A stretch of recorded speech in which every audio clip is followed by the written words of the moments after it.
Ano sa tingin mo ang pinakamalaking hamon ng mga kabataan ngayon? Isa sa mga pinakamalalaking hamon ng mga kabataan ngayon, yung pandemya, hindi sa baga, hindi sa utak. Mga kabataan ngayon, hindi na gaya ng mga kabataan noon. At bakit? Kasi yung mga magulang ngayon, hindi na rin kaparehas ng mga magulang noon.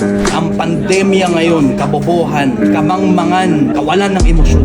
Maling emosyon ang ginagamit sa mga pagkakataong tama. Maling emosyon ang ginagamit sa mga pagkakataong mali. Yung talino, wala na sa mga kabataan. Bakit? Natutuyo ang utak ng kabataan dahil sa cellphone. Sobra-sobrang screen time. Sobra-sobrang panonood ng mga bagay na hindi dapat pinapanood ng mga kabataan dahil may access na sila dun ngayon na ang mga kabataan dati, nung mga panahong kabataan ko, wala kaming access sa mga ganyang bagay. Ang problema ng mga kabataan ngayon, yung sobra-sobrang kamangmangan ng karamihan. At hindi lahat, kasi meron pa rin mga kabataan na iilan, na nag-iisip, na nakikinig. Mga kabataan, importanteng makinig kayo.